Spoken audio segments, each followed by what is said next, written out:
This podcast is brought to you by Valhalla Hobby.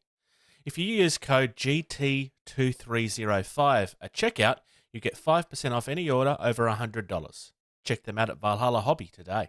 Brought to you by some guys on the internet. This is Getting Tabled. With your hosts Jason the Bruce, You guy!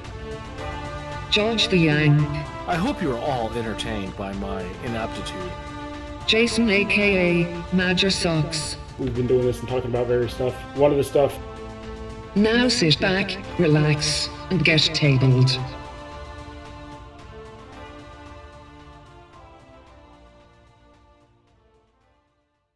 Hello, future people. Welcome to Getting Tabled. I am here, but we're not with George today. George has been entered into the local dog competition by Casey because they decided that he is a pure breed. He's pure mongrel. So congratulations to George. Good luck in the showcasing. There is actually partial truth to that, just not to the George being in the competition bit.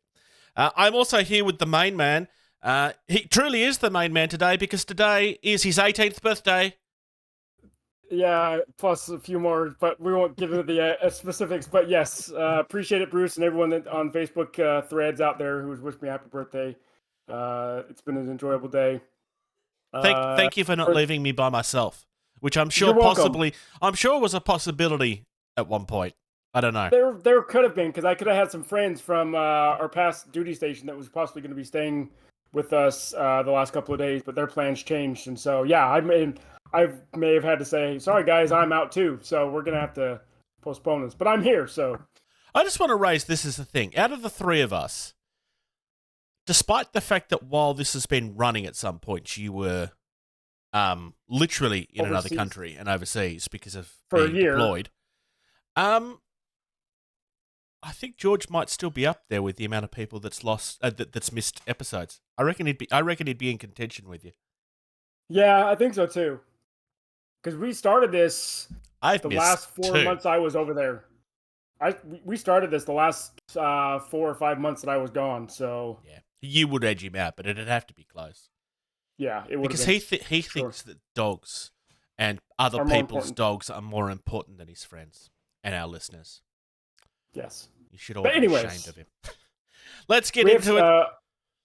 We got some news to talk about. We do.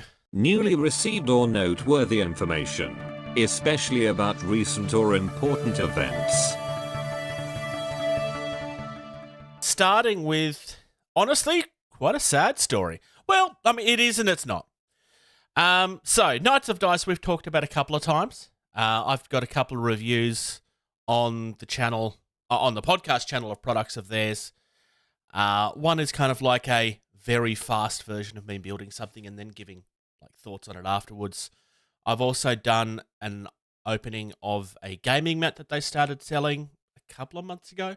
I actually have another one that I was going to do, and I don't really know if it's worth filming anymore. Although you can still buy them, so maybe it is. Because I also have their grass mat. But Knights of Dice is, as far as a full-time manufacturer and seller of MDF terrain, it's done. Yep, it is going to be done. So Viv has... Now, truth be told, I've actually known this was coming for a while. I wasn't sworn to secrecy on it, but I was waiting for things to be... I have legit known about this for a while. Because Viv and I are rather close, and there've been hints dropped as well. Viv does a bit of streaming. He plays Star Citizen, and we kind of play together here and there as well. And he'd kind of been dropping hints that he'd been going through medicals, and he found out that that he was colorblind, and which he'd never known. Man. And that's hard. Ironically, I never actually connected the dots on that, even though I knew that something was coming. But he was doing, legitimately, he was doing medicals for a new job. Viv has always either worked for himself or for family. Knights of Dice has been a thing. Knights of Dice was a business that he kind of... It was never really meant to be a business, ironically. It kind of just happened. There was a local store. More of a hobby to have fun and do stuff with, but then... Well, pretty much. Into the business. I mean, he always owned the lasers and stuff, and he had started kind of venturing into it And there was a local store that was like, hey, do you reckon you could actually make some terrain for us to sell? And he was like, yeah, I guess I could do that. And then he hires people and it becomes a big business. It's now 8 years later. During COVID, like a lot of businesses, it all kind of sized down. A lot of his major designers and that kind of left over time, and like the thing that COVID did to everybody. And for the last 12 months or so, he's kind of been spinning the wheels of knowing he had to make this decision. And to a large extent, hey, let's go back to a conversation we've both had recently. He was burnt out. And had been for a while, because COVID burnt a lot of people out. It's just the way that it was. So, Knights of Dice as we know it is coming to an end. I am very much simplifying this, just for the record. There's a lot that I'm not touching on. I have a post sitting here in front of me where he talks about it. There's actually 2 videos. There is this one, Knights of Dice is closing, or closing with a question mark. And there's another one, which is closing, thank you. I would recommend that everybody should watch this, because it kind of talks not just about the fact that the business is closing as we know it, but what's going to come after this as well. And I kind of know a little bit more about this, because I kind of had a chat with Viv about my game, if and when it happens, and if I'll be able to get support for it when that happens. And fingers crossed. I need my game to be a thing first. But the plan at this stage is once every 3 or 6 months, he will kind of open up the floodgates of, look, if you want to order something, it's made to order, delivery will be at some point in the next 3 to 6 months. And he'll just kind of do that every now and then for the people that still want to buy stuff. And it's not a small amount of people, quite frankly, because he's been doing this for a while and he has quite a decent following. He will continue to be streaming Star Citizen. He does that Mondays, Wednesdays, and Saturdays. There's also a Friday in there that's like playing with the community, so you'll catch me on that semi-frequently when I can. And otherwise, it's kind of going to be like a case-by-case basis type thing. Basically, Knights of Dice, as we know it, is going away, and it's going to become what it was always supposed to be, which was, it was originally supposed to be like a hobby area for him to kind of have hobby and do hobby with others, and that just never happened because it accidentally became a business. Spilled over. Yeah. Again, I'm oversimplifying this, but that it's essentially what he said in a couple of different videos and over on his streaming and so on and so forth. I did share the closing video on our Facebook page, so hopefully some of our listeners will have watched that. I would recommend anybody that wants to buy anything, I would highly recommend it. When I shared it, I basically kind of said, hey, let's make June the biggest month that Knights of Dice has ever had, or something to that effect, because I'd love to see it. I know he has had a lot of orders already. They closed their doors on June 30th, which is, that's the end of the tax year, so that's why he's doing it then. Viv's been doing a lot of work with a few different creators. I would love to get over there and actually do something with him at some point. It's never really happened because I've never really... I mean, just with the exception of like my game, which obviously I will need to do stuff with at some point. Like, he has stuff over there that in theory he's always wanted to be able to like get people, like if they design things, to be able to use in a hobby space and stuff, whether it be like MDF stuff that people want to design and, hey, can I get you to cut this for me? I actually did take advantage of that. The templates that I use for my game was designed by a friend, and he had them cut for me. Nice. Ironically, they actually came out with a bit of an error just because of the way that it was designed, which is not his fault. But it was it was enough for me to be able to test, and it was like the measurements on all of the templates were spot on. It's just that it was a little bit fragile in one spot where it broke, just because of how it was designed. Yeah, which is fine because it's the first time they'd ever done that. I'm not complaining. So, yeah, I mean, to some extent, I'm obviously very sad. I was a big fan of Knights of Dice. Viv is a wonderful person. It's nice to know that, I mean, this is happening because he wanted to do it. I mean, the business had been kind of spinning its wheels for a little bit, but it's not like, well, they're wrecked and they're ruined and they're bankrupt. It's like he wants to get out.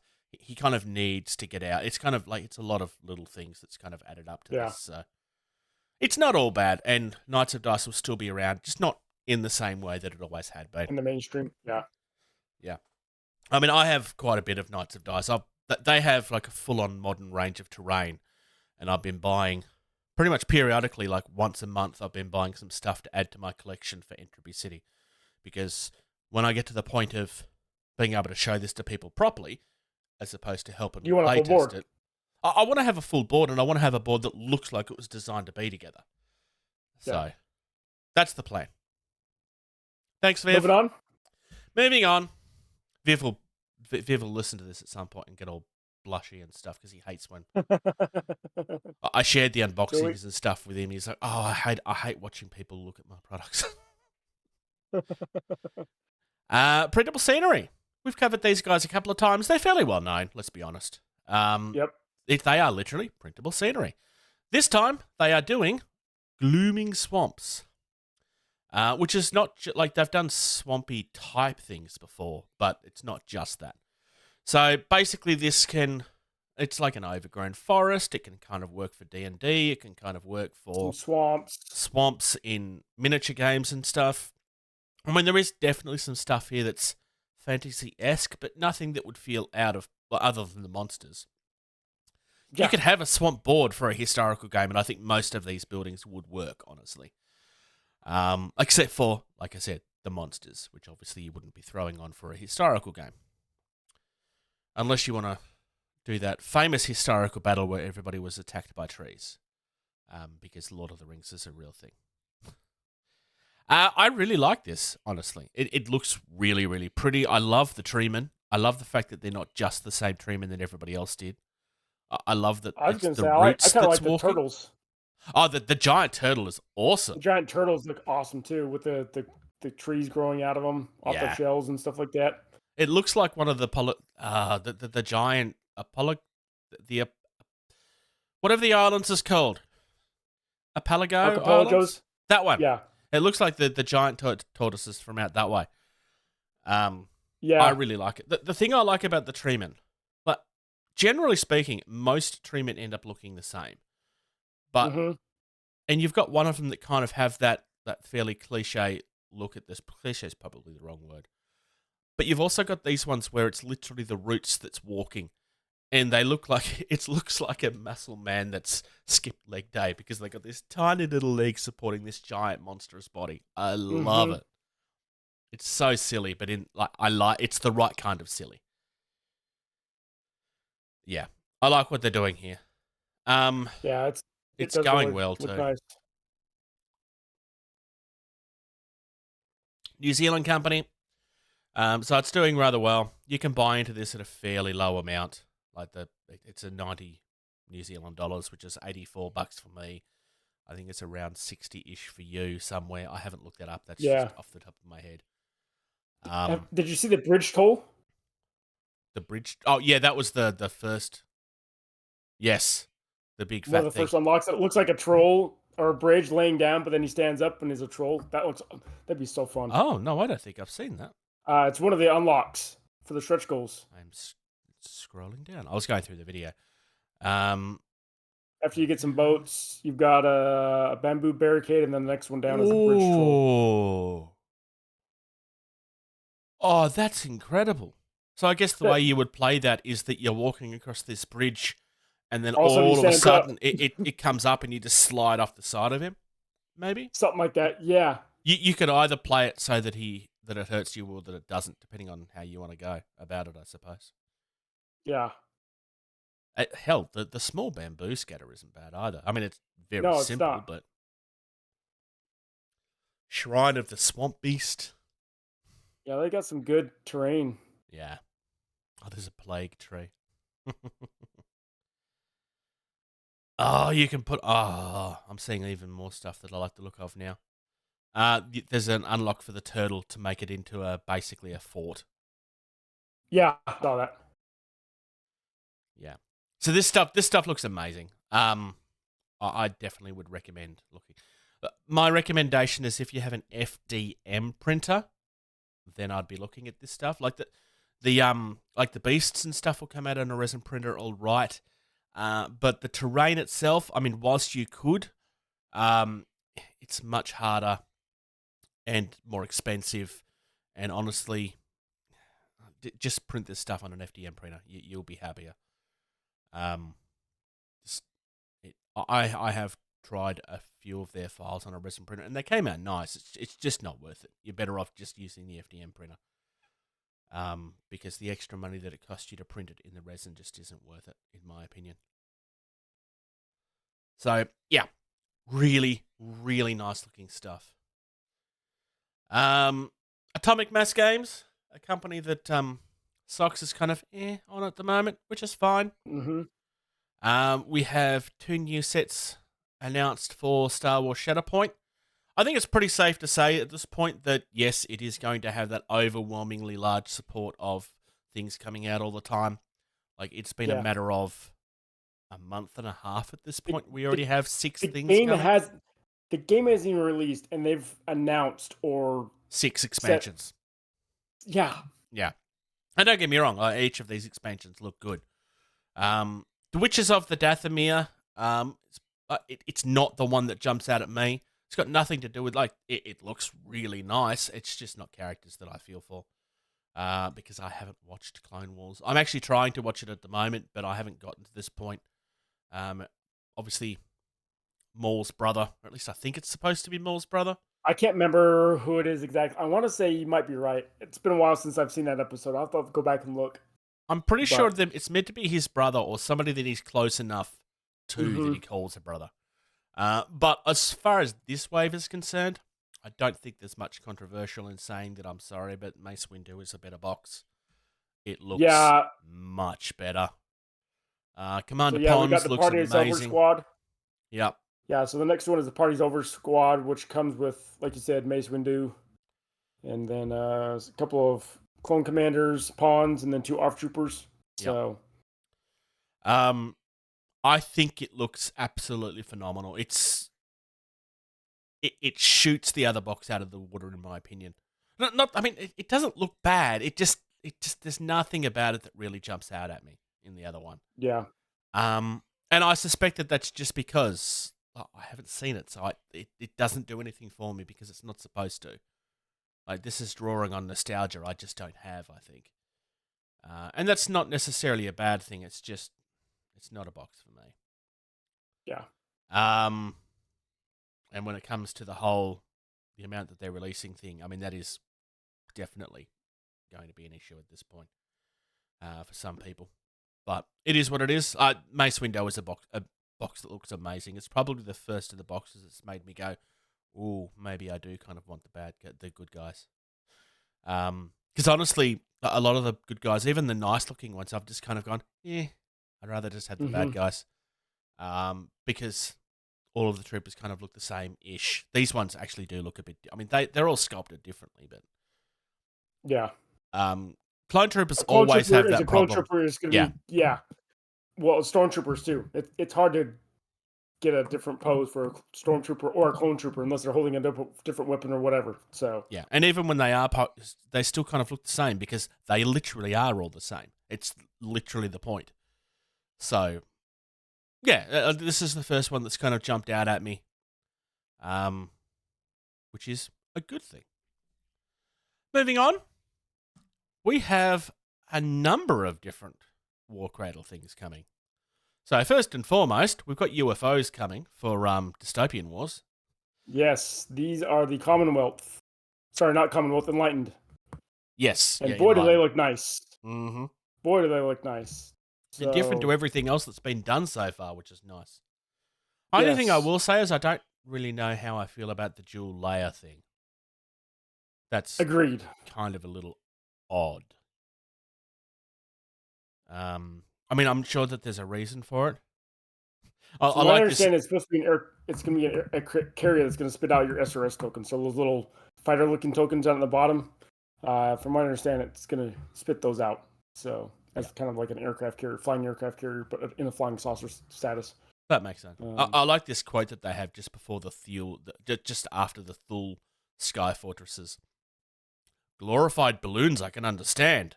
What did you call it? A fool? That was something else. I thought those huge thrusters were keeping it in the sky at first, but I think it only uses them to maneuver. I like the whole, I have no idea what I'm looking at type thing.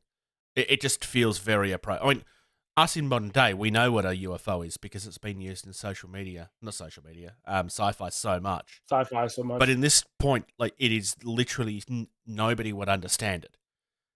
Because all of the flying ships are flying ships, and that makes sense. It's just a ship that flies. What on earth is this? This doesn't make any sense. It makes sense that somebody would have that thought. So I really like that. The Minerva Battle Fleet set is coming out as well, which is quite nice. I quite like this the is giant. For the Alliance. Yep, I quite like the giant aircraft carrier. Mm-hmm.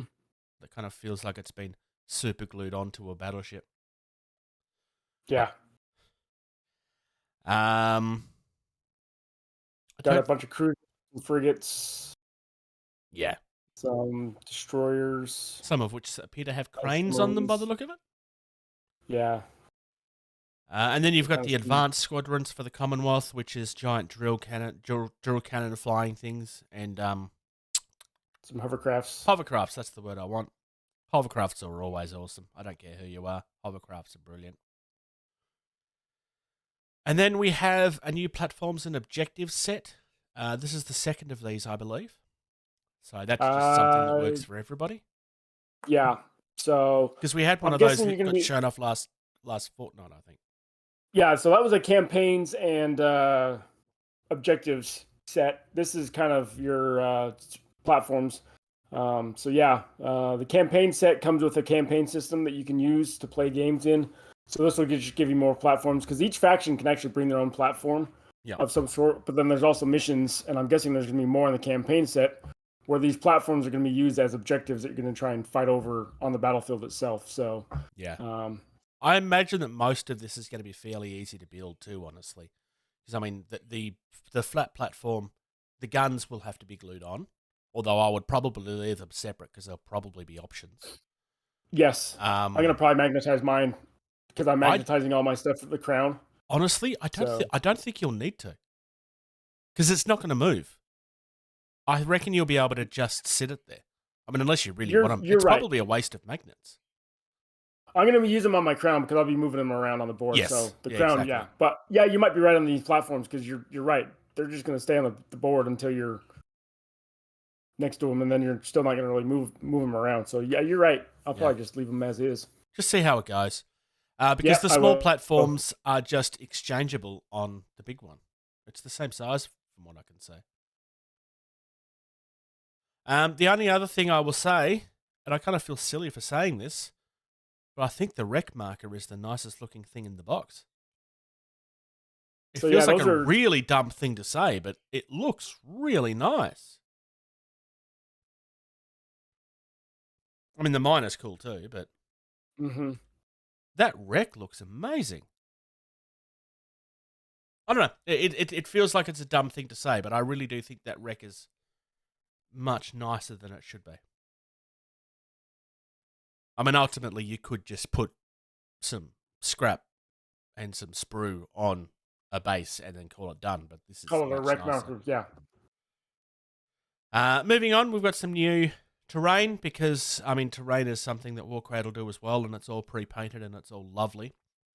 I'm not the first one to call this out, but that firehouse looks like a certain firehouse that makes you feel good with a pole, and we should definitely stay here overnight.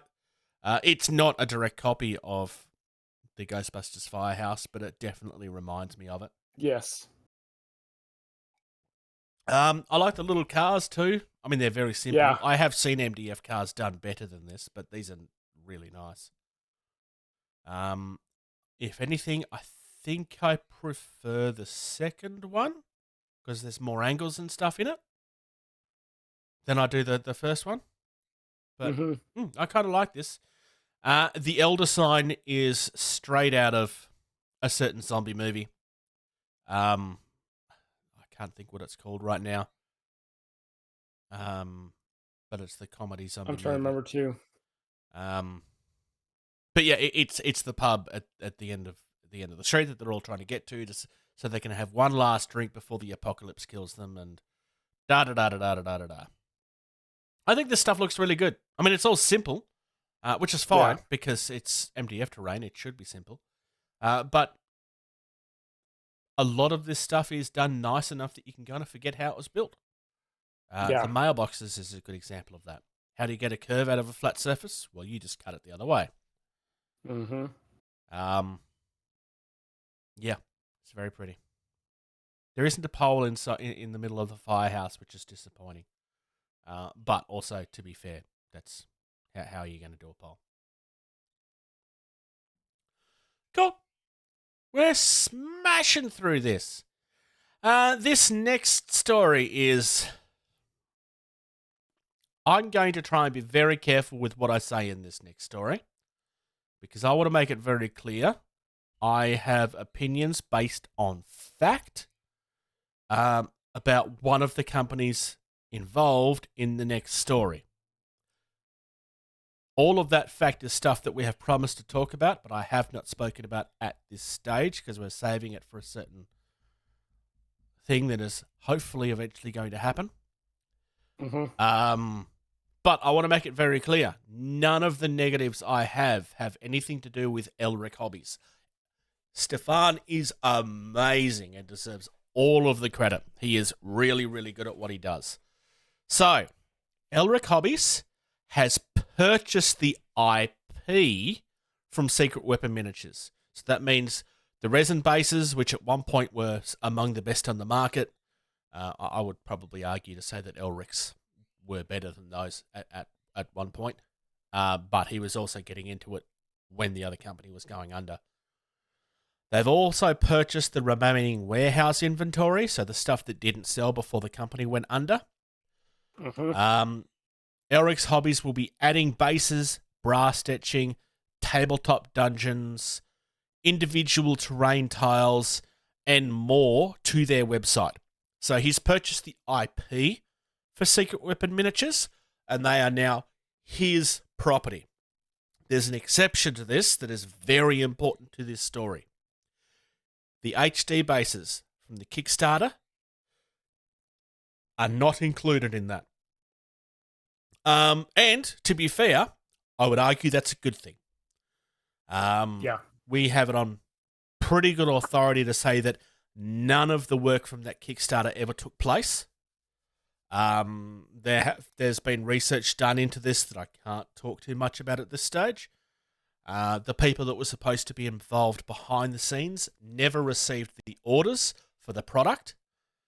This is one of the reasons why we will talk about this at one point, but it's not going to be today because it's not important. The important thing here is that, like, as much as a backer, I want my stuff, I'm still going to sit here and say it's a good thing that Elric Hobbies didn't purchase that Kickstarter, because they would have had to have done all of the work. Yeah. And without pretty any much profit. Well, no, because all of the money from the Kickstarter disappeared. Which means there's no, like, he would just have to spend money to make something. Yeah. Like, and that's not the way that business, like, you don't purchase a product like that, because then it's going to have to be paid for twice to get rid of what is essentially looked at as a debt. It's good that that's still in the hands of the owner of Secret Weapon Miniatures. My hope, and I know I'm not the only person to say this, and I also know that the other person that said this did not get spoken to very nicely. My hope is that now he has money, that he might put that money where it was supposed to be placed and actually get the Kickstarter done. I don't believe that will happen. I believe he will pocket that money and try to pretend like it never happened. I did share the announcement of this on the Kickstarter page because I am a backer. I can do that. It wouldn't surprise me if it gets deleted, because there's a lot of other things that he's deleted and tried to claim like people were abusing him when they were not. But yeah, it is what it is. This is a good thing for Elric Hobbies. My hope is that he takes this and makes it his own and doesn't try, and basically tries to distance himself away from Secret Weapon, because Yeah. I think that's the smartest thing that he could do at this point, is take the product. There's a lot of people that wanted the product to continue because the product was good. But the product needs to be distanced itself from the person that created it at this point, because it's very important. So yeah, there we go. Like I said, the Kickstarter is not part of this. It doesn't help any of the backers from that. My hope would be is that the money from this can go towards it, but it's not going to happen. We all know this at this point. We need to get the guy on so we can actually talk about it at some point. Moving on to what, at least initially, when we first talked about this, I was like, oh my goodness, they're finally listening to their critics. So, the Metal Gear Solid board game is coming, and it's going directly to it's going directly to retail. I'm so used to this being going to Kickstarter, I know, right? but it's not. I love the fact that there's a box like that. That is just awesome. So, the reason that it's not going to Kickstarter is because it's already been on Kickstarter. This is actually the purchase of a game this is basically coming back to the market. It's not a new product. They purchased this product from a company that had gone under. From what I understand, the game is supposed to be very good. I haven't played it, but from what I understand, it was supposed to be very good. Surprisingly, people don't tend to buy products if they're not good. They just make a new one. Yep. So, yeah, look. They are putting stuff in retail when they have a reason to, which is good. They should be doing more of it. The Metal Gear looks all right. I'm not a huge fan of the actual Metal Gear design, personally. I know what it is, but the actual Metal Gear design personally never did anything for me. I'm in the minority there, but that's fine. The characters look phenomenal. Cmon, do more of this, please. When you have a product that is successful enough that it doesn't need to be on Kickstarter, I know that it means that you can't do the giant thing, but releasing one part of that thing at a time at retail is perfectly fine. Do better business. Yep. I know that you make a lot of money from it. Do better business, please. We're really growing tired of it. Yeah. We are smashing through this. I just kind of feel like I'm talking a lot. No, you're good. Are you a Metal Gear Solid person? Not much. No? I mean, no. Not a whole lot. I didn't get into it very much at all growing up, so. No, fair enough. I was just curious because I know that there's a lot of stuff here that you haven't really touched on. Obviously, this next one is one that you are not going to have a lot of thoughts on. And like I said, I feel like I'm just talking a lot. So, Warhammer Skulls is their reveals for video game stuff. And there's a few things that we've seen now. So, to start off with, Age of Sigmar is finally getting a video game of its own. I think this is probably overdue, if anything. My hope is that it was going to be another... the people that did the fantasy one. Total. Yeah, I was hoping it was going to be another Total War game, but it's apparently it's not going to be. Also, Age of Sigmar doesn't tend to work in like regiments and stuff because it's all round bases and stuff. So the thought was that maybe it wouldn't lend itself as well to that gameplay style. But it'll be interesting to see. I mean, the main reason I was hoping it was going to be a Total War thing was because, well, at least that way we know the game's going to be good. Whereas we don't know what this is going to be like at this stage. I mean, it looks very pretty, but it's going to be interesting to see what this is like. I would probably argue that they need this to be good. Because if it's not, it's just going to make the other side of the crowd louder again, and they'll see it as evidence of that they were right the whole time, which is not how that works, but that is the message that they will try to push. Interesting to see. I mean, it's Stormcast Eternal versus Orcs in the pictures. Looks very pretty, but it's going to be interesting to see how that goes. The other thing that we have we have a Speed Freaks game coming. That one really, really did surprise me. There's a public alpha playtest on Steam already. I haven't looked at it personally because I've been doing other things. But apparently the alpha playtest is from the 25th of May till the 8th of June. If this is something that was announced before now, I didn't know about it until this announcement. This looks like a Mad Max book for Warhammer. Pretty much. That is pretty much what it is. This is a board game that they had originally released as an excuse to make some minis. There was very mixed opinions as to whether the game itself was any good. But basically they did nothing with it once the minis were out, which is basically what they were doing with a lot of their stuff at one point. They would release like a board game so that they could release some stuff out of it and then just never talk about it again. This is probably one of the only ones where there was actually still talk of it, but from a community perspective afterwards. Because there were people that was kind of expecting this was going to go somewhere and it just never did. Game itself looks a lot of fun. I never touched this because in Australia this was offensively expensive. This is one of the things that they decided that we had to pay for twice. Just randomly because they could, and screw you, I guess. But yeah, we also have a new announcement from the Space Marine, which is also coming very quickly. But this one was socks. Lieutenants. How many do you think we've spoken about at this point since the podcast has been going? Because it's not a small amount of them. We are getting Lieutenant Titus from the video game in miniature form. I actually made the joke on the thing. It's, a new lieutenant for Space Marines. You guys never released these. I got a like from Warhammer for it. It was great. I actually do like the miniature. I mean, the miniature is kind of just standing there, but it's a really nice looking mini. You need to click a link to see it, but it's coming as part of a board game. So it's him versus a ton of Tyranids.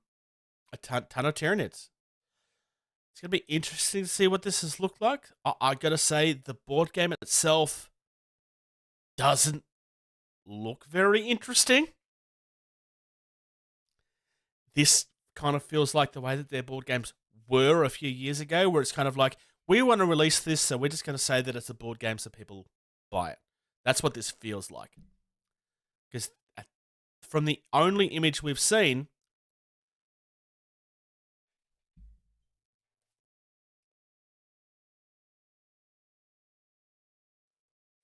You good? Yep. 37 minutes. Okay. From the only image we've seen, it just looks like it's a blank board with miniatures thrown onto it.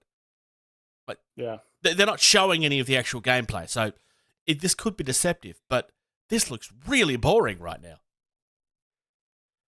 I would hope that there's more to it than what they're showing. I would hope that because this is just a tease, that's why we're not really seeing anything else. Mm-hmm. But time will tell on that, I suppose. We also get like a little preview of what's coming for Total War, so we're getting some Chaos stuff coming for that. And what appears to be their answer to Tabletop Simulator. Power Wash Simulator. Peggy 3. Which, I don't know, like the video shows them power washing the Warhammer logo. But given that it has the word simulator on it, Power Wash Simulator, the immensely popular clean 'em up from Future Lab, takes a break from its laid-back spray washing to delve into the horrors of the far future. So it's an epic collaboration. So either this is going to be a game where you're cleaning blood off Warhammer 40k stuff, which seems really boring to me. Yeah. I mean, they're using the Power Wash Simulator name, so in theory that's what this has to be. That seems Boring. They're just trying to. it just Don't get me wrong. I realize that every time they sell their license to someone that they get a lot of money for it. But this is the sort of...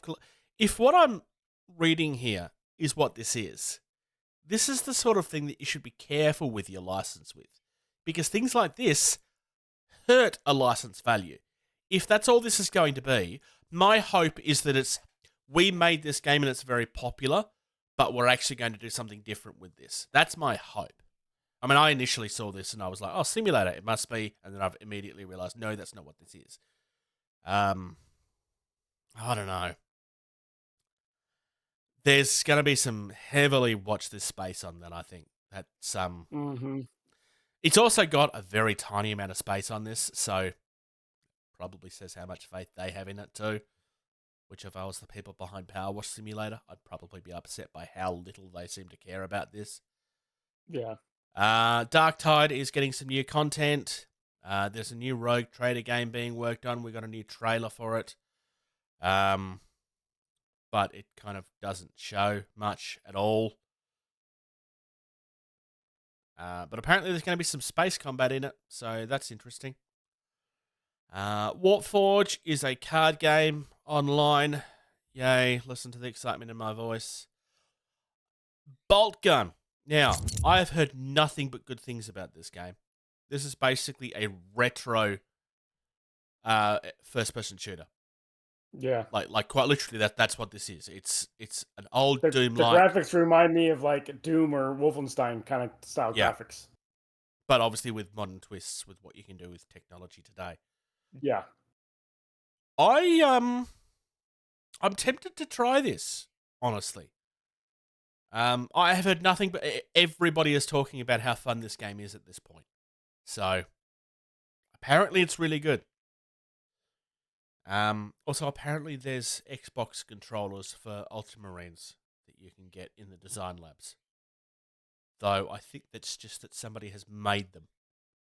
Because I'm pretty sure all of these are just colours that you can put together yourself. Mm-hmm. But yep, there we go. Oh, and then down the bottom there's there's some more about Vermintide 2. But I think this is just existing stuff that they're trying to get people to buy. Blood Bowl. So these are all titles that already exist. Interesting to see. It's going to be interesting to see what that Power Wash thing turns out to be. I really hope it's not exactly what it sounds like, because that's just... It's not the right type of dumb. Don't get me wrong. I understand that there are things that are made for gamers that are not us. Like Power Wash Simulator. Look, I'm sure it's a lot of fun. It's not a game I will ever play. Nope. But putting Warhammer into that feels like a very bad idea. Because something that's ironically really fun doesn't necessarily mean it's going to translate very well. I mean, you may as well throw Warhammer into the middle of Goat Simulator if you're going to do that. Yeah. And you just make it a goblin or something. Oh, dear. Yeah, like the Space Marine Mini is interesting. I really hope that board game is better than it looks, because that board game looks like it's going to be boring. And it looks like it's going to be one of these board games that's only a board game so that it can sell. I really hope that it's not that. Because they haven't done one of those board games for a while now, and I don't want them going backwards. All right, moving on. Yeah. Team Yankee. Team Yankee are releasing some Nordic forces. So this is interesting. So Team Yankee is World War III. If World War III had have happened, basically it's... Modern Warfare. It's modern-ish, yeah. It's an alternate history where like World War II basically went into World War III and then it's kept on spiraling. It's originally based on a book, I believe. Yeah. But it's more modern units. So you got your A-10, you got your modern tanks, you got your modern infantry weapons and that kind of stuff. But yeah, just like you said, World War III kicks off in the 80s. Yep. So yeah, this is interesting. It's good to see that we're getting some new forces. So it was Sweden, Danish, Finnish, Finland and Norway and the Norwegians. So and Norway. those Yeah, four. that's it. Yeah. So that's definitely interested to see. Like, we've got some previews of what we've got here in some of the miniatures. You can't buy any of these miniatures yet, but I you think get it some said at kind the end of of the video, teasers of what's coming. Yeah, July 29th. Looks like is their release date, possibly. Yeah. Says that shows at the end of the video. Of the teasers of what's been teased so far, personally, I like the look of the Finnish stuff. That giant tank with the armor plating and stuff on it looks really cool. I don't know what it's based on. I'm not a tank person. I know that all of this stuff is based on like real life stuff, but that's probably my favorite. For those that don't know, this is a 15 mil scale game. Yes. So it is like it's bigger armies at a smaller scale. Same scale as Flames of War. Yes. Because this is made by the same company. Yeah. Yep. So there you go. I thought that was interesting to look at. And while we continue to fly through this, Sarisa Precision is making a Old West hotel, which the exterior by itself looks pretty nice. Yeah, and that's only the beginning of the story. Yeah, because we know Sarisa. I love this so much. The inside of this is sculpted so nicely. Good thing about this is it appears to be a thicker MDF, and I will be coming back to why I'm making that during hobby time. The 2 floors, the fact that the staircase works seamlessly into that next floor is amazing. I love how that works. All of those floors on the top floor are very clearly for beds for people to sleep in. It's definitely not something else because this is an old-timey Wild West. It definitely wouldn't be for anything else. Yeah. Definitely not. Yeah, this is an Old West saloon, so we all know what those top rooms are for. Yeah, especially when you got all the women dressed up and showing off as models in the pictures themselves. Ta-da! Yeah. Sarissa are pretty well known for their terrain at this point. It looks like it's going to be really easy to build too, because you can actually see in the brickwork where that seam is. Yep. It's designed to do this. Like that. So that should be fine. Should be easy to build. It's probably more a question of how the floors are. I would expect that they are gluing into the floor itself, but not the walls, because I don't see anything on the side of the building where it's evident that those walls stick through, unless maybe it's hidden by the windows. That's a possibility. But I don't see any windows on that side of the building. So no, I think it's directly into the wall or the floor. I'm thinking it's held in by the floor. But then it's not protruding through the exterior wall, and so it's gonna be glued onto the exterior wall as a joint as well. Hang on. It's not protruding. No, I think that wall might be double layered. Maybe. No, it's only one layer. Oh, I don't know then. The issue is that if it's not going into the wall as well as the ground, like, you're going to have to hold it in place to get the glue to dry, because it's going to be held by literally just the wood glue at that point. Which once it's dry will be fine, but it's the matter of making sure it's. Yeah. All right. We've actually had a lot of news, and we've gotten through it very, very quickly. Yeah, we have. Anything in particular that jumps out at you more than anything else? Well, since I've just got recently into a game, the dystopian war stuff. Yeah, that makes sense. That's because I'm into the game, and I've got my 2 boys. They're learning how to play it, and one of them wants the Enlightened, and one of them wants the Commonwealth. So guess what? There's a starter set that has all that. So guess what Christmas is probably going to be? Yep. The box set that you don't already have. Yeah. Yeah, exactly. So. And their next birthdays are covered as well, because you can get the expansions for those boxes for them. Correct. Yep. So Um, that, and then that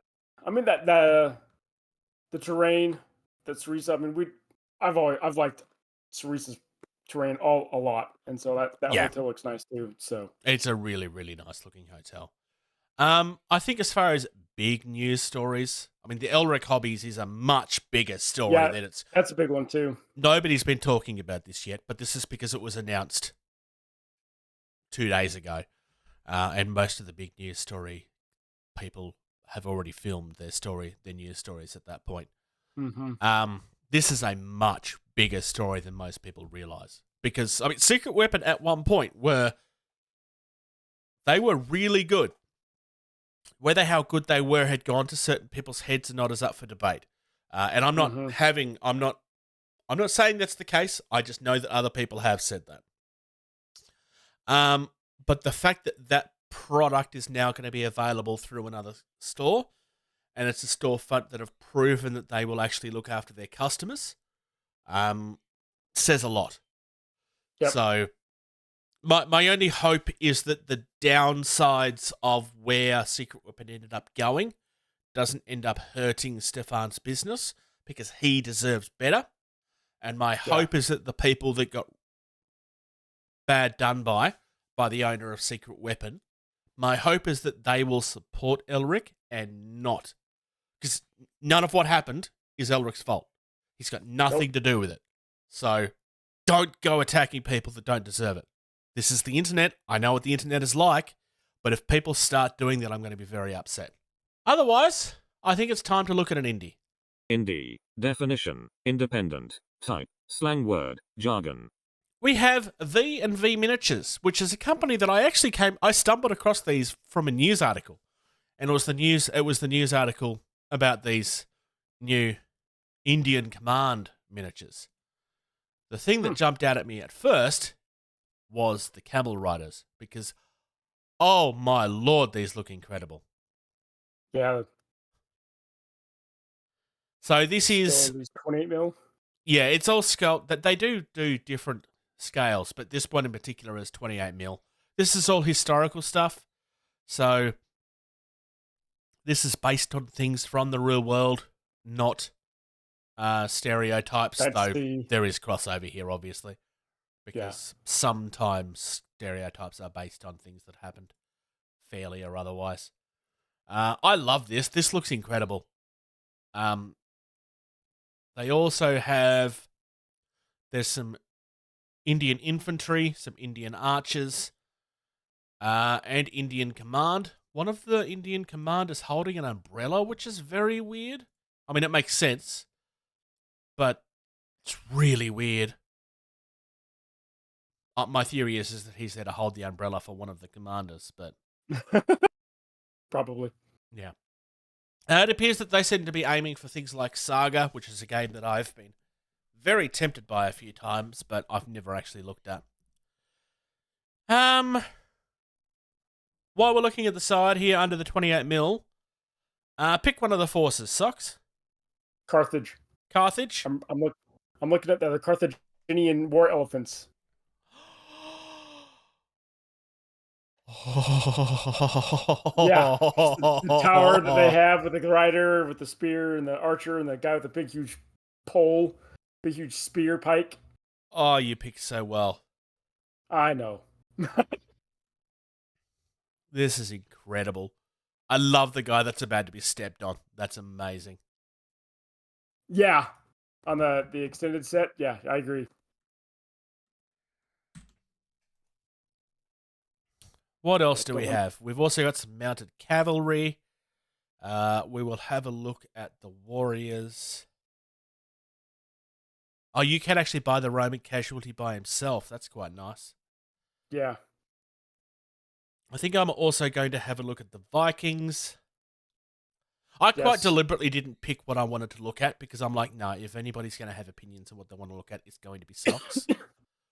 And I want to have a look at the Irish as well, because not a lot of people do Irish miniatures. Correct. So, the Mounted Command look incredible. Like, all of this stuff looks incredible, to be fair. They're all resin castings. We will go into some of the larger stuff in a moment, but the 28mm is generally where most of the attention is going to be because it's what you generally use for warfare. Yeah, it's easier for tabletop games anyways. Yeah. This is all designed for however you want to use it, pretty much. The Carthaginian warriors are quite nice. There's only 4 different poses, but that's just like these poses are really nice. Interesting that these ones are on round bases. Although they've designed them for Saga, so I guess that makes sense. My favourite of the warrior poses is probably the one that's about to stab across the shield. It's a very, very classic thing that's described in history quite a lot and always gets presented in movies. Mm-hmm. But we want to look at the Vikings because, well, it's Vikings. So why would we not want to look at them? Yep. We want to look at the Viking shield wall. We Harald, want to look at Harada. the king. Yep, the king. Lots and these ones lots look and nice, lots too. and lots of different... Oh, they've got some berserkers. I think we'll skip those because there'll be some of those in the Irish as well. So, shield maidens are fun. Something that did happen a lot, despite what the internet wants you to believe sometimes. Mm-hmm. Harald Haradra, King of Norway, because surprisingly, yes, that's how Norway was founded. People from Norway will never always remind you of this, always and forever, and never be quiet about it, that they are the descendants of the Vikings. The Viking shield wall is actually really cool. Yeah, it does look nice with them all standing right there. Yeah. It With doesn't the come with swords the that are- base, though, which is interesting. A large base is not included in the set. That is disappointing. That's odd. You do get individual... Oh, okay. You get individual bases for them. So I guess it's designed to be going separately, and they're just showing you an example of how you could use it. Yeah. So this is... The Viking shield wall is just... It's a bulk buy of some of their individual miniatures. Because what you will notice is that if you keep on scrolling down, all of the stuff from Yeah, you those got the things can be individuals. purchased separately. Yeah. So that's why it does seem really odd that you're buying... Like, if you're going to buy it in bulk, like you would think that if that's one of their options, it would cost them 20 cents at the most. And it would be a very expensive MDF for it to be 20 cents worth of MDF to throw it in there. Otherwise, like I said, I want to have a look at the Irish. The Irish. You got Because... got some slingers. Some doggies. Like the Irish, like they were a force to be reckoned with. Like, again, something that the Irish will never mention constantly and forever is that the Romans didn't actually make it to Ireland. They tried and they failed constantly, but they never actually made it. No, they will mention this all the time.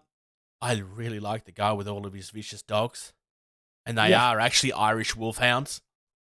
Mm-hmm. That is incredible. These each one's miniatures differently are really posed. nice. Yeah. All of them are differently posed. Like, if you were going to build like a historical force, you were going to have to buy multiples of these. But there's enough in each set that you probably... It's not going to be super obvious. No, I think there are a couple of crossovers, actually. There are a couple. It looks like there's 2 of each sculpt. Well, there's 7, and then down below you've got 8 different sculpts, or 4 different sculpts. So I think there's doubles for at least 3 of them, because there's 7 dogs. Yeah, it makes sense. But anyways, it still looks nice, even though you've got a few duplicates. Yeah. Really, really, really nice looking stuff. I very quickly want to go into the 54mm stuff just to show the other extreme. There's not a lot of it in here. These are more designed for people that want to... Dioramas and... Yeah, dioramas, or I want to paint something for a competition, or Which... I really want to push myself. Yeah. This stuff looks amazing. My favorite might be the Sumerian warrior because he just looks incredible. It looks absolutely phenomenal. 40 mil stuff again is kind of the same. Like there's Go to the chariots. under what? Under 40 mil. Under 40? Chariots. Down at the bottom. Ooh. So Those we've look got a nice. Chariot, and we've got an Egyptian. I'm going to start with the Celtic one, which looks, phenomenal. And it's Celts were amongst the first to do chariots. I don't think they were the first, but they were amongst them from memory. I know that there was something about Irish and chariots that's important. Because they would use them and nobody else was using them or something at the time. I don't know if that has anything to do with Egypt not having them at that stage or not, but I know that there's something important there. The Egyptian one, I think, is actually the better of the two, though. Mm-hmm. I like those. Miniature-wise, that's incredible. Yeah, the guy holding the shield while still holding the reins in the back, and the guy got the archer. And it makes sense that and- the archer would be, like, because it is definitely a skill that not everybody would have had at that stage. Yep. But they're all very nice. The horses on the Irish one is kind of a little bit more like where the Egyptian one is very much on the charge. The other one's just kind of like, yep, we're going through here. We're going somewhere. Yep. We're just moving. And he's just kind of like, onward. Yeah. Where the other one's like very much in the middle of an action pose.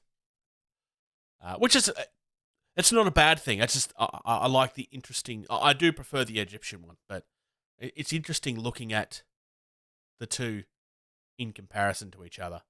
Agreed. I will say this, for a 40 mil miniature of that size, $25. It's not bad. Like, well, $25.44. Like, seriously, that is incredible value.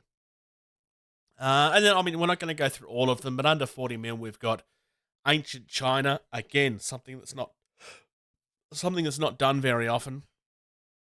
American Conquest, horse figures. There's actually a full Egyptian thing in there. The 100 Years' War, which also featured in the 28 mil stuff. Yeah. Roman Empire. Romans are always popular.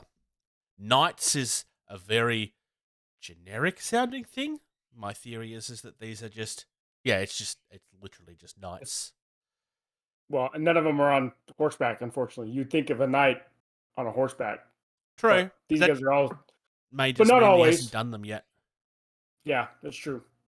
There's a whole section of figure accessories. So there is actually an animal section under figure accessories. Bases, obviously. And so we've got the camels, we've got the elephants, we've got horses, some of which are in armor. So you could just, although you're not going to have the right legs for it. So, but at least you'd be able to pose them with them. Really, really nice looking stuff. Like I said, I came across this rather randomly, and I was like, "Yeah, no, I need to talk about this." And Trim, glue, prime, paint. Socks. I believe you've got some hobby that you want to talk about. I do a lot of hobby. I have quite a bit as well. Do you want to go back and forth a little bit then? Yeah, that's fine. All right.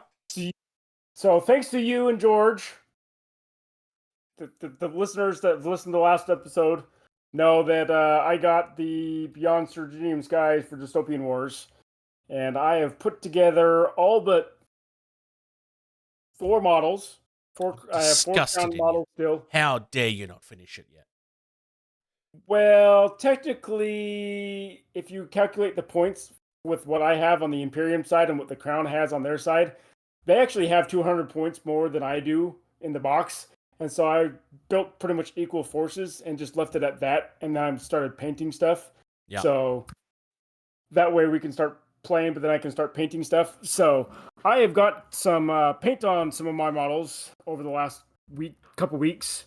So this is and Bruce has seen these models in pictures somewhat, but this is my Rider class flat cruiser. I've got a little bit more to do on him. I've got to paint his conning tower and then some other stuff. And then, as you know from looking at the models and stuff like that on our site, I have, if it'll come up, I've actually painted the railroad tracks in there as well. Nice. So, this is kind of the scheme that I'm going for, kind of a dark Prussian blue with some grays and then some brass colors. So this is my Stark Imperial Fortress. So the entire underside is completely done. The tan buff. Are you looking at this, George? He's done the underside. That's what Yes, you're supposed to do with miniatures. So the buff color will get a Seraphim Sepia wash to kind of brown it down a little bit, because I want the airships to kind of look like the Zeppelins that Germany used in World War One. So that's kind of the style of cloth skin look I'm looking for. Yeah. So I can show off some more stuff here in a minute, but what do you got going on with your Entropy City there, Bruce? So I mentioned this last time, but I didn't actually. Yes. It was still drying. So That looks nice. Here's the thing I was going to mention earlier. See the thickness of the MDF? Yeah. It's very thin, as opposed to the thickness of that. Actually, no, that's actually still quite thin. That looks like I was going to say. That looks very similar. As opposed to that, which is like a 3 mil, and this is like 1.8. Yep. The problem with that is that thinner MDF warps much easier. Yes. And I don't know how clear. Oh, there goes all the acrylic. Whoop! There goes your sky windows. Yeah, I don't know how clear it is, but the warpage on this is quite bad. And honestly, I didn't use a lot of paint. It's just kind of the way that it's gone. But it still works. I may end up gluing this roof down, I think. I was about to ask you if you're going to glue that down just so you can try and keep some of the warp out. But my original intention was not to do that, but I don't know if I've really got much of a choice. Yeah. I mean, it means that I don't have to necessarily paint all of the inside of it, I guess. Where'd the other skylight go? Oh, it's over there. But yeah, that's the first thing that I painted. I have quite a few things on the couch back here, so if you want to go into your next one, I will. We can go back and forth. Yep. So going along with back to my stream shot, so I've got a little escort blimp that goes along with my Stark Imperium, the big Zeppelin. So I've got 4 of those little guys, and then I've got a Jaeger fast attack airship as well. So that's what I've got painted up. I've got a couple more that's on the table where the boys and I are playing right now. So I'm going to answer your small thing with one of the smaller ones that I started. Oh yeah, that's small. This is the Jupiter Apartments from Knights of Dice. This is one of their basic sets. So there's no real detail on the walls and stuff, like quite deliberately, because the idea is that you're supposed to just kind of take this and run with it.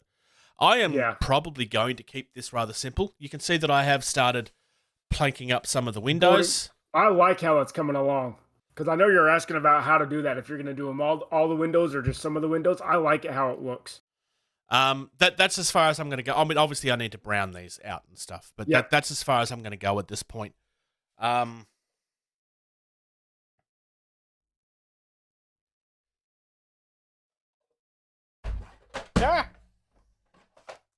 Don't drop it.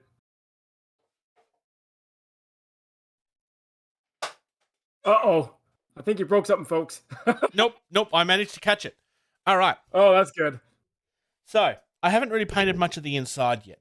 The thing I wanted to show you is that I have working doors in this. Well, until you knock it over.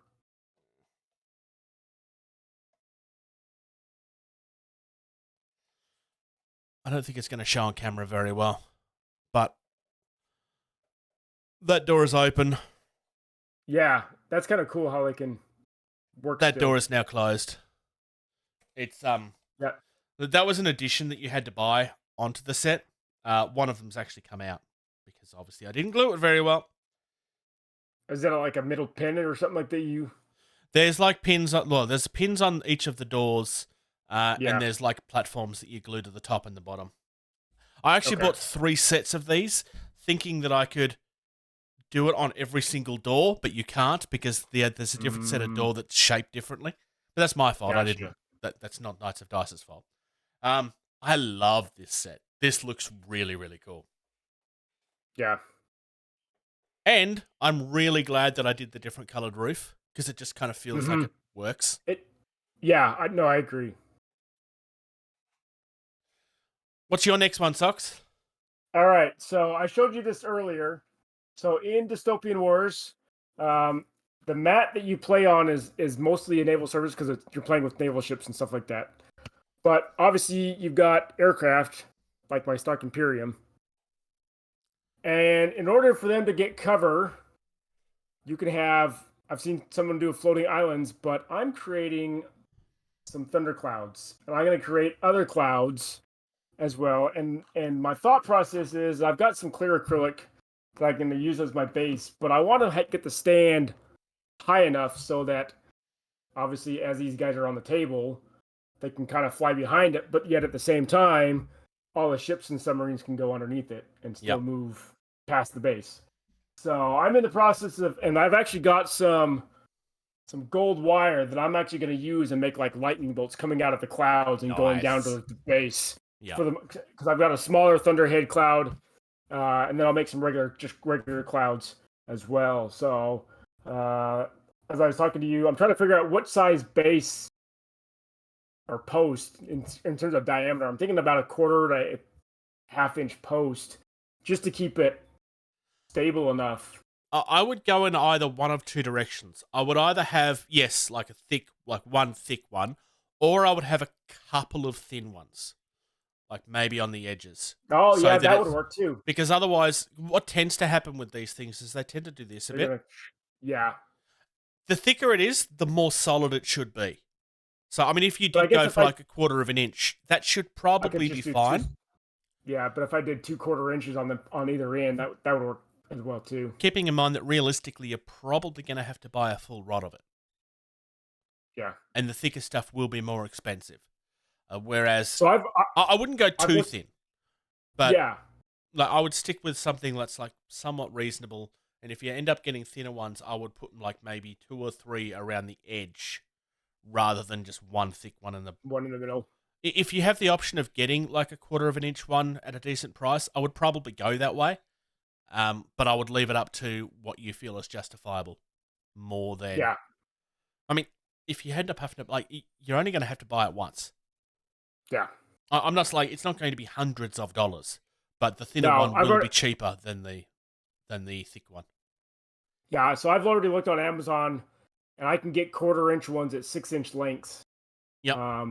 So that's kind of what I'm going towards. Because another thing is we looked at it earlier. So that Thule, that double layered space flying saucer. Yep. My buddy that I just played with. So there's a local guy that he and I are playing on Wednesdays, and he's getting enlightened as well. And then obviously my son, one of my sons, is getting enlightened. I want to make sure my clouds are tall enough for that to fly under. Yeah. In the future, my Zeppelin, my large Zeppelin, is just under 4.5 inches tall, standing on the base. And so I asked on the Facebook group, because it's not out yet. Hey, what's everyone's consensus on what they think the height would be, just based on the models that you're seeing in the picture? And people are saying possibly 5 inches or 6 inches tall. Yeah. And so I want to get something that's also going to work for that too, or anything in the future that's going to get released that I'm not going to have to change too much. I mean, the benefit of the clouds that you're making is that you're making it out of fairly cheap material.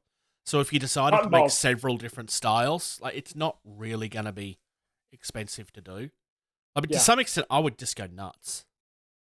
Yeah. So all it is it's a foam core board with newspaper as the padding, and then cotton balls around it. That's all, and then spray painted on a reverse zenith in a sense, so that I get the clouding shadow effect with the sun on top. So I mean, to some extent, I would go nuts. Like, don't go like, if you make too much, then obviously it's going to be everywhere. But make that in a couple of small ones, and then like try them, and then like maybe one that's a little bit longer but not quite as tall, and just different shapes. And that way, you've got different options, and you can kind of, it's not going to feel like you're playing on the same table all the time. Yep. And then, so with my birthday money that I received from grandparents, parents, whatnot, I purchased the Beyond Surginium Skies. So that's the second box that goes along with the set that you guys got me. And I also ordered the Island and Archipelago set. So that should be arriving within the next week or so. I've already got a shipping notification sent out. So hopefully the next week or so, I'll have some new islands to paint up and some more stuff to put together over the next couple weeks to show for the next recording as well. So where did you get it from? Valhalla Hobby. Very good, boy. Did you use the code? I did. And the funny thing is I told my buddy that I played on Wednesday with, he's like, they don't have any more Island and Archipelago sets. I'm like, yeah, because I just bought the last one, unfortunately. He's like, oh, nuts. So Valhalla Hobby, your stock is going to be dwindling here pretty soon from all the guys. And actually, it's not just Valhalla Hobby. Wayland Games is running out of stock on Dystopian Wars. They have a lot of stuff I think Dystopian Wars is starting to make its way around the gaming community. I mean, Valhalla Hobby today had a tournament for Dystopian Wars. Nice. So, yeah, that is nice. Do you have anything else to add, Bruce? Oh, I've got tons of stuff if I want to talk about it. So I'm sorry. I didn't actually build these. I bought these pre-made. These are a kit that Knights of Dice do. Lovely looking building there, right? They do. It's not actually a building. They're actually platforms. So this is something I've... It looks like a building. Well, it was like that on... I wanted to buy these for a while because the idea is supposed to be is like they just give you levels, which in my game doesn't necessarily make a huge difference unless I want to add some stairs. But when I saw them stacked up like that, I was like, ooh, actually, they've got more than one use. I can also use them for another building. Yes. But and I like that arched windows. Yeah. So they're basically meant to be like a city platform. Like in Chicago, how you have like the raised areas. That's kind of what they're supposed to be. Is there an actual door, or is it just all the arched windows? No, they're all like they're not actually windows either. If you look behind them, there's actually brickwork there. It is brickwork, okay. But I don't care. Like, if they're windows, they're doors, they're whatever I want them to be. It's a gaming table. Yeah, exactly. Yep. So I grabbed those because he's been all of the pre-built stuff that he was using for like in warehouse examples or photos, ones that he'd built for photos on the website, and all of those have been cleared up pretty cheaply. So I grabbed these. Nice. I also grabbed this, which is a cheap version of the. You may remember the Pacific huts that I was building about 12 months ago. Remember those. So this is a copy of those where there's no detail in it at all. It's just very, very simple and very, very basic. Still looks good. I have always wanted to build a version of this kit, which was a barbecue hut. So the idea being that I will build a barbecue to put into the middle of this, and it's like a building in the middle of like a caravan park or something. Yeah. Yeah. Which is one of the tables I want to design at some point. So I have my shell for that. Which will be very nice. Do you have anything else, or am I going to keep going? That's about it for me on my side. I do have more that I haven't brought in here, but I'm just kind of showing off the stuff that I grabbed really quick. This is a prototype that was never actually put into production.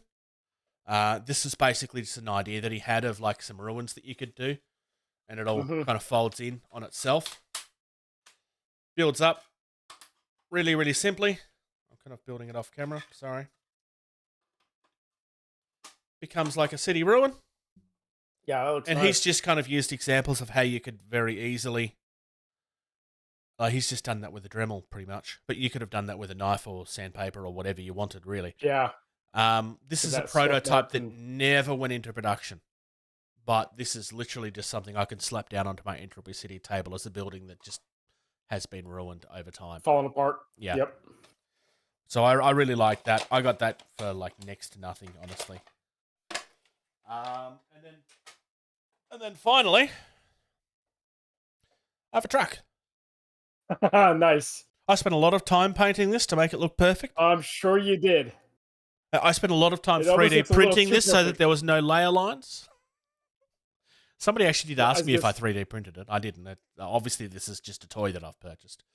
1/50th scale. I got it from eBay for like 15, 20 bucks. There's Not a bad. couple of them I'm going to grab.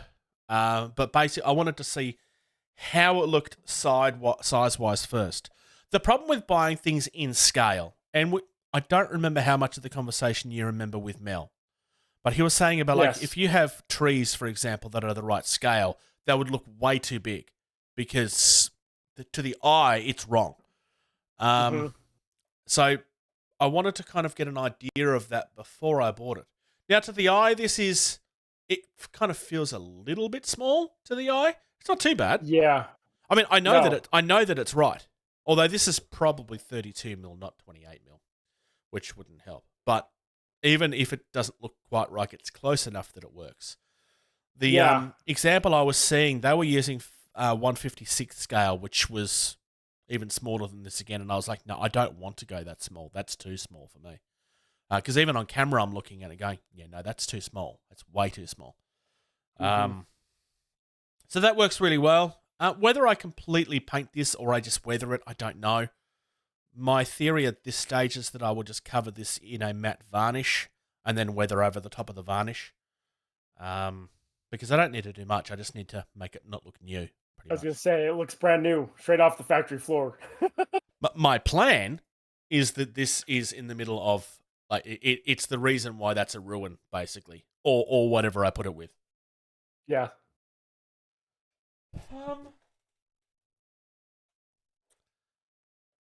I have.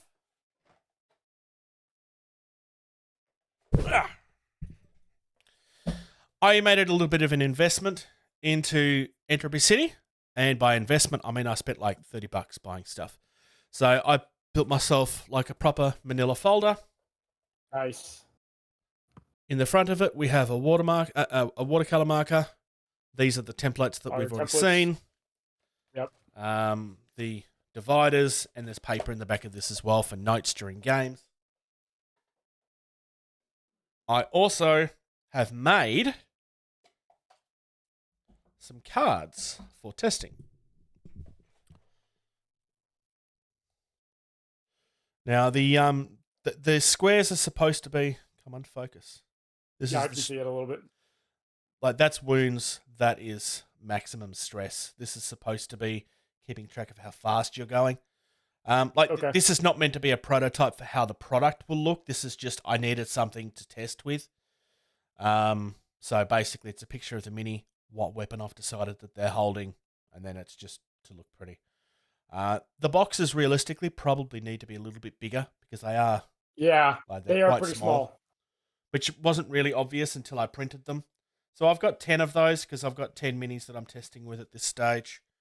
Nice. And then I grabbed a small 40 card card holder, which just holds them. And I've actually written a battle report, which I'm not going to go through Yeah. today, but I'm just going to show it off. So our Patreon actually got first view of this. Again, like Entropy City is not specifically a Patreon exclusive hint. It's just something that I've been doing as a thank you for those that do support us, because we only have a few of them. And all of them are very, very much appreciated. So this is actually a battle that I did at home, not Friday, it was the Friday before. It was 5 bikes aside, and basically we just played it out and see how it went. I was kind of testing guns again, a couple of changes that I'd made. I was testing how Overwatch seems to work, and Overwatch seems to feel good. Overwatch is basically the idea of like I've stopped and I'm going to shoot at whatever comes at me first. And it basically works the way that I wanted. I did film a couple of very short videos. The Patreon will not have seen those because they are my videos. They're not getting tabled videos. Also, I didn't really have an easy way of implementing them into the Patreon. I would have had to have done them as 3 separate videos, and each of these videos are like at most 30 seconds to a minute long. So I just kind of felt like nobody would have looked at them. So that's there. There's actually, like, not everything has been shared on tabletop, but there is actually quite a bit here that people can go through if they want to. It's just a project on the on-tabletop system. So there we go. That is my hobby. I've been putting quite a bit of work into Entropy City, which shouldn't really be surprising anybody, but I've been going through the document and making sure it all works and so on and so forth. There was quite a big update that went up yesterday, actually. So otherwise, I'm pretty much reaching that point of where I just need to do a lot of testing. Yeah. Yeah, you've come a long ways in the year or so that you've really... It was end of June last year, so we're approaching 12 months, yeah. Yeah. My goal for this year, which has kind of... I'm probably not going to get there, but the goal for this year was to get to the point where the individual stats were being about to be implemented. Like to have had the different forces balanced and then be looking at the individual stats. So I'm probably not, because having the motorbike offline since basically all year has meant that I haven't been able to get as many tests done, unless it's just me testing but against myself, and that doesn't necessarily work. No. You need the others to think it through with you. Yeah. And honestly, I took a couple of weeks of doing like almost nothing hobby-wise. Like, it was a month where I almost did nothing other than look at that rule set, because I was just exhausted and burnt out. So yeah, it is what it is. I managed to get to games night this week, and I played a game of Aristea, which is one of Cause Belly's board games. It's like their sports game that happens in the Infinity world. Had a lot of fun, actually. I thought I was losing really badly for most of the game. It actually turned out to be a draw. I was kind of like, I felt like I was behind the 8 ball by a lot more than I was, which I want to say is a good thing for the game, because if things are always a lot closer than you think they are, and I'd never played the game before, so like if I felt like I was behind the 8 ball, I didn't really know enough about the game to see how. Well, if I had been looking at the score, like I was 2 behind, and that's where I was like, and like in the last round, I'm like, I was 2 behind. Well, you're going to win at this point anyway, so like it doesn't really matter. But at the end of that game, I had drawn the game because he couldn't score that game, and I could, and I didn't see enough to be able to see that, because there's this thing where like if only you are in, then you get 2 points. If both of you are in, then you get 1 point each. Obviously, and there's yeah. So it ended up being a draw, but he'd taken more of my players out than I had taken of his, so that it went into his favour because he had more of the frag points than I did.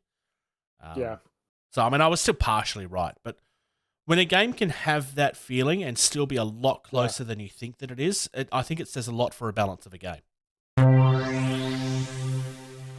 Talk nerdy to me. We reached out to the community about the idea of hobbying together versus hobbying by yourself. The original plan, obviously, was to have all 3 of us having this conversation. I told George that he had to give me notes. And guess what George hasn't done? Give me notes. No, he hasn't done any notes at all. And he did see the message and acknowledge the message, and he never did anything. So, thanks, George. I appreciate that. You are a purebred mongrel. Have fun at the show. Yep. I hope that you don't get a trophy. I hope Casey gets lots of trophies. I hope you don't get any.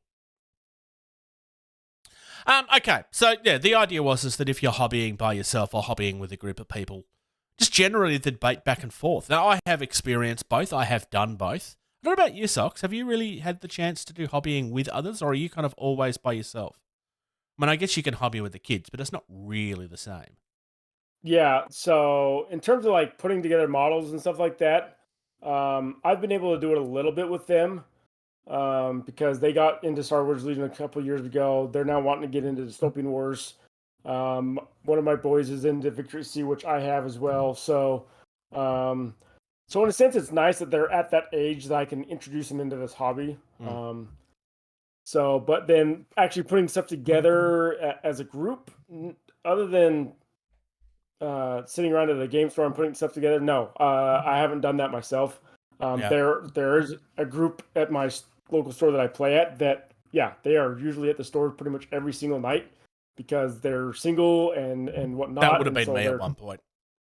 Yeah, they are there filing sprues and clipping stuff off and gluing stuff together or painting or whatnot. But no, other than playing as a group, that's been my hobby is going over to the game store and playing games with the group. So there was a point in time where like I only ever did hobby by myself. And that has been probably most of it, but I have quite a bit of experience doing hobby as a group as well. Like there was a point where like there was a games workshop that we always used to attend, and there would be a group of us that always ended up being at the painting table and was always doing stuff. When that store closed and before House of War opened, I started doing group hobby sessions. And this is kind of the point where, I mean, me and a friend Dave used to be pretty much at every one. Steve, my current housemate, would be at them sometimes. And then that kind of evolved to where we just kind of started doing it at House of War anyway, because House of War was open and it was a place that we all enjoyed being at. I don't tend to go to House of War anymore, which is a different subject. But it's just, it was always something that I really enjoyed. I find the benefit of being by yourself is that you can kind of focus on what you're doing. The bad side is that you can also then get distracted very easily by... When you're by yourself, it's not necessarily as... It's kind of... This is one of those debates where there is no bet. There is... Like, if you're watching this or listening to this expecting us to go, you should only ever do it this way because it's much easier for this, this, and this. The problems are basically the same. On both sides. Like, Yes. The distraction... You will get distracted by yourself or with a hobby, but in different ways, and we'll probably touch on that. You can super focus when you're with people, but you can super focus when you're by yourself.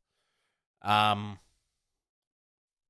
found the big thing when you're hobbying with other people is that when it comes to things like painting or building, like if you're building miniatures that have options, or you want to do something that's a little bit different, you can bounce your ideas off people. Exactly. There are ways that you can do that by yourself, but it's not as easy. I mean, the first thing that comes to mind is obviously things like Twitch, because then you would, in theory, have a community that are watching you paint and stuff. It never really took off for me when I was doing it. It went basically into video games because very few people actually attended my hobby ones. Just because the community just didn't grow as much. I did have people that turned up regularly, but not as many as some others, which is fine. Yeah. I will give it another go in September. But normally when you're by yourself, I mean, you'll probably have some music. You maybe have something playing in the background that will probably end up distracting you, and then you'll watch that instead of building whatever you're doing. Mm-hmm. That is definitely a thing that happens. On the bounce side, if you're on a group painting table and all of you are doing it, somebody will eventually start a conversation that basically derails the painting session, and you sit there talking about whatever that is for about 45 watching your paint dry. If you don't have a wet palette. Yeah. And then you get there, it's like, oh, I was building, and then you don't even remember where you was in the build process. You're going to remember what step you're on, or where you painted out last, and where'd that part go. It was in my hand like 3 seconds ago, but it wasn't 3 seconds ago. It was like an hour. Like that happens all the time. The distraction is something that happens regardless of whether you're by yourself or with other people. And basically for the same reason, because if you're hanging out with people, you kind of want to hang out with them. But from a painting perspective, I think I prefer painting with other people more than I paint by myself. Just because it's nice to be able to, rather than getting feedback at the end of the process, or getting to some point and wanting to ask an opinion, and then you got to wait 2 hours to get that opinion, so you won't touch anything. You can kind of get that opinion from several different angles in a matter of seconds, or a matter of minutes of like, yeah, sure, but I need to finish this first. And if you're in a group situation, that is definitely the way to approach it. Don't stop something halfway to look at something and then get back to it, because that's where you'll get paint drying on brushes and like so on and so forth, or mixes that you've done where you have to remix it and it doesn't look right because you've forgotten what the formula Or especially is. for those of you that do wet blending and it's parts of it starts to dry and now you can't really blend it very well because it's dried and not as wet as you want it to be. So if you're someone that hasn't done a group hobby session, I would definitely recommend it.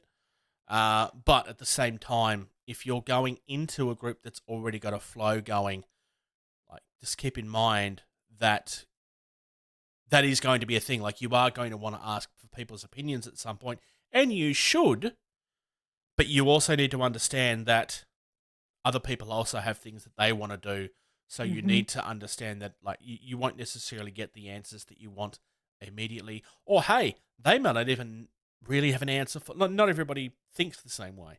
Or you may be asking something that somebody's just like nobody on the table's ever done.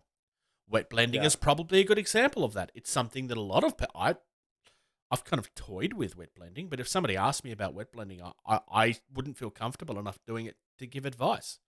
Other than maybe saying, well, in theory, this is how it's supposed to work, which is not really helpful because I'm only talking about like essentially what you already know at that point. Like I know in theory, like you need your paint to be wet. People usually add flow improver to it or something, or retarder to stop it from drying too quickly, so that you can blend it in together before it starts drying. But I've only toyed with it. I couldn't really say, well, I find this really helpful. I couldn't have that conversation. Same here. Some of my proudest painting moments have come from the painting table.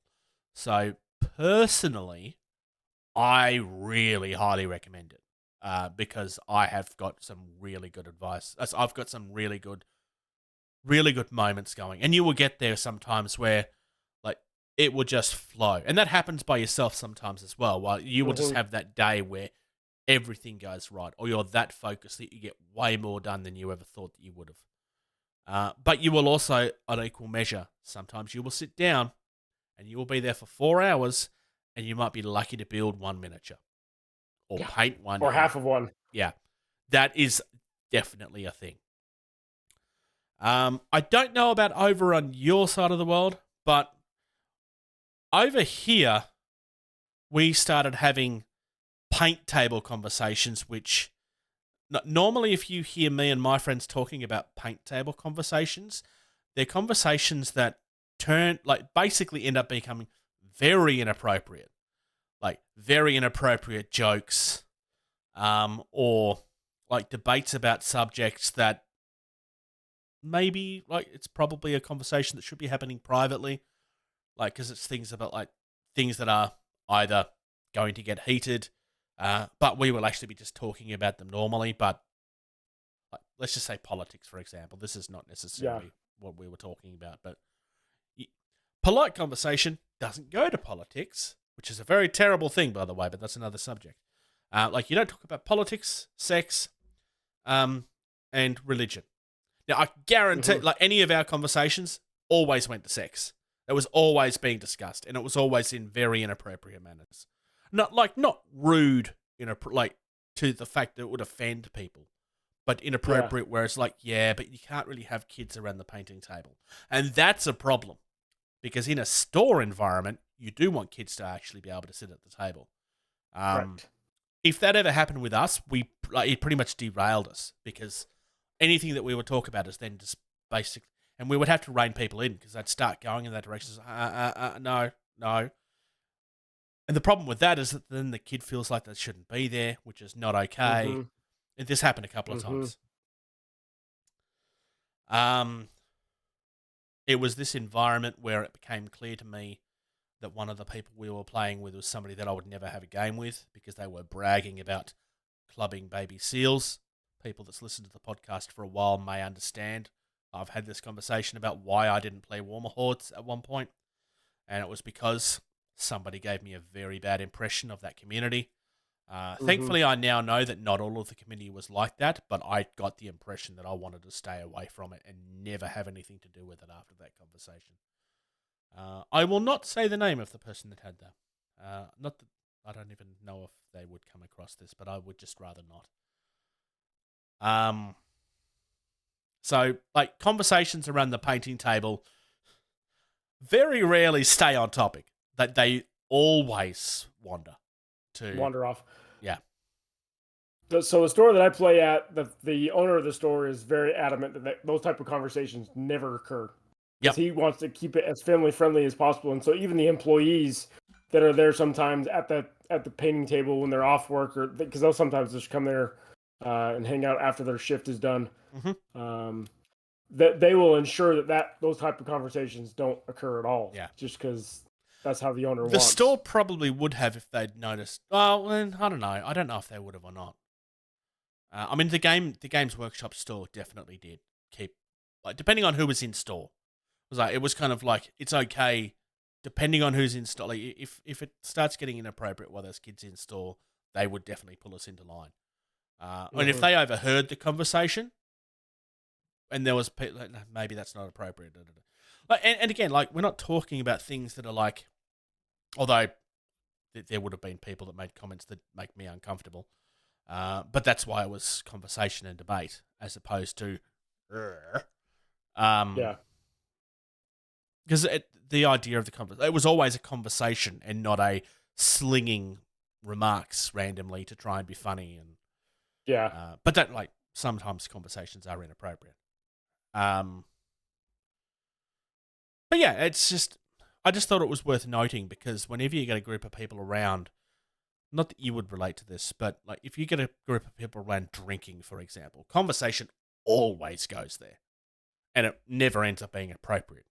But that's okay because you probably won't remember most of the conversation the next day anyway.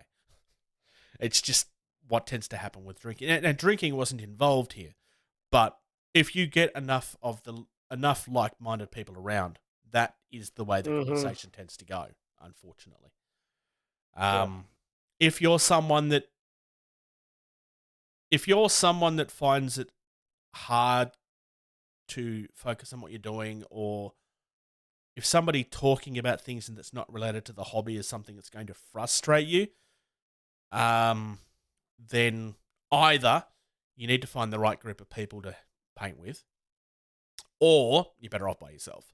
Do it on your own. Yep. Because like you will get distracted, and you will be part of the reason why the group. Everybody will be at fault. It will not be. It's always this one person, and it's everybody, because that's the way that conversation happens. To be fair, if you're hanging out with friends, you would hope that that's how it happens anyway, because otherwise nobody really wants to be around each other. Yep. So, it's just if you're talking about group hobby, you have to talk about that as well, because conversation, like you can talk about painting, but you can only really talk about painting for so long. Yeah. So Agreed. It'll wander off into whatever the latest TV show was that you were watching, or whatever the latest movie is that you saw, or that song that you were listening to last night that you really don't like, and this is the reason why. Or I had this game and I don't like the way that they do this, or like they all start fairly innocently, but a conversation will go off the rails very quickly. So it's definitely part of the issue that you will be facing. But again, when it comes to developing as a painter, I don't think that there's much better than being around a group of people that can all bounce ideas off each other. Well, and they can show you tips and tricks of what they've learned over the years if they've been in the hobby a lot longer than you, as if you're starting into this hobby. Yeah. So, and then you can start having those conversations about, well, let's try this next week. Or, I really like this, but I challenge you to try doing it this way instead. Sometimes that can be really fun. A staff member at the store that I used to go to at one point challenged me to paint a miniature without using any washes, because he was trying to challenge me to not rely on them. To the point where I literally did an entire army without touching washers, quite deliberately, Nice. because I was that stubborn or that stupid, depending on how you look at it. I was like, well, because he was having the conversation with me. He didn't realize I was doing an army at the time. He thought I was just building a miniature. Just doing one miniature. And I took what he said at face value. I was like, okay. And I said, okay, but then I did it with the full army. Or at That's least funny. everything from the army that I've built so far. This was my Abyssal Dwarves, which in theory I could play with. I haven't for a long time, but I could. So yeah, if you have thoughts on this, please do reach out to us. We had kind of hoped that we were going to get some feedback on the subject when we didn't talk about it last episode, but that's okay. Definitely reach out. If you've got thoughts on this, we'll share them next episode. Not 100% sure what we're going to talk about next episode. I had a couple of ideas, but we will decide between now and then. We'll mull it around. As always, by all means... I know. You know? By all means, like if you have thoughts, you have things that you want us to talk about, reach out to us and let us know. Because, hey, guess what? We can't talk about them if we don't know. Whether that be a game that we've talked about. If you liked, for example, the Bushido coverage and you want us to do a little bit more of that, or... I was going to say we've done that with Drop Zone. We could do that in Drop Fleet. We could kind of go into some of the other games. We could go into Dystopian Wars. We could go into Bushido. We could kind of go over some of that stuff. Yes, George, we're not all going to know everything about Bushido. I mean, you do, but George and I know a little bit about it. But yeah, I mean, Bushido is just an example that I used. Wars. There's not really a lot more that I could cover there, other than the basics of the game. But well, and that's what I'm talking about. We can do it with other. We go over some of the factions or whatnot. Go into the factions a little bit more. I know we talk about the miniatures themselves, but actually what each faction can does. Because in Dystopian Wars, from what I've found so far, is there are some generic weapons across all 8 factions, but then there are very specific weapons that only they have, and so. But I'm sure there's something which like that definitely is a. Like I said, Drop Fleet doesn't really. Oh no, I mean Drop Fleet and Drop Zone have they're not to the same level though. Not to the point of like literal, like that there are certain factions that have, like Shaltari have a few things that nobody else has, like their shields and stuff, but not to the point of the entire army has weapons that nobody else has, like the ice. There's a ship that has like ice cannons and stuff that nobody else has access to. So yeah, it's definitely a thing. No idea what George has been up to because George is smelly. Hopefully he's winning ribbons and trophies. Hopefully he's been kicked out of the house because people think he smells. That might be true too. Yeah. All right. Upcoming events. Tournaments, demos, conventions, that kind of stuff. Operation ID is coming up on the 4th of June, which is insanely close right now. Sorry, Operation ID not recognized. Next weekend. Yeah, so that's an Infinity tournament. It's happening at the House of War in Victoria. There's possibly still a couple of places in that if you want to join in. I would like to think that realistically most people would know about it, are already part of it, but you never know. Mm-hmm. The ATC, the Asian Tournament Championship, is that what it was? No, Asian Team Championship. Specifically the Singapore Showdown. This is all part of the ATC. So on the 10th of June, there's a 300-point Infinity tournament happening at the Blitz Mini store, which is in Singapore, hence Singapore Showdown. PAX Australia is coming up from the 6th to the 8th of June. I will be there, but I don't know what days yet for reasons that we have discussed previously. Northern King Con is still the best name for a con that I've ever heard. 24th to the 26th of November. That happens in West Yorkshire. It's £55. That includes hot lunches for both Saturday and Sunday. £55 wouldn't originally be a thing of, wow, really? But when you find out it includes a hot meal, that definitely changes things significantly. Yeah. Links for all of these will be in the show notes. Gen Con is August 3rd to the 6th. 3rd to the 6th? Indianapolis. Yep. August 3rd to the 6th in Indianapolis as always. So I would love to get back up there again. Don't know if it's going to happen this year. Yeah, definitely a question that hopefully we'll have answers to soon. Valhalla Hobby are one of our sponsors. It's literally, well, they are our sponsor, not one of. I was going to say. Yes, we have some patrons, but they're our sponsor. Yes. We're very proud to have this. It's nice to actually have a store that's trying to do it. And they reached out to us. They reached out to us and asked if they could do this to help us get our gettingtabled.com. Like, that literally was the conversation. And it's the only reason we can afford to have gettingtabled.com, which is something that we had wanted from day one, but we just couldn't afford it. Especially at a point where we were already paying significant amounts of money out of our own pockets to keep things going. Like, obviously, it's a store that has your regulars. You've already heard that they have Dystopian Wars, which is not a huge game, but it's certainly growing. It's growing. They have Magic the Gathering. They have Dungeons and Dragons. They have Warhammer 40k. But they also have your smaller games. They have Bushido. They have your TT Combat stuff. They have Wild West Exodus, Rumble Slam, Dystopian Wars, Conquest. They actually specialize in the smaller niche games. And this isn't my wording. This is on their website. They actually state this because it is something that's very important to them. We try to push the indie side of the business because we believe it's the more interesting side of the business. Like, one company dominates most of this space. And that doesn't mean that they're bad. Like, obviously they're doing something right. But some of the other companies out there are doing things that are so much more interesting, and they deserve that respect. So stores like Valhalla Hobby are very important because there are some places where you just can't find this stuff. Yeah. Even if you are trying to look for it. So it's good that there are some decent options there. ValhallaHobby.com.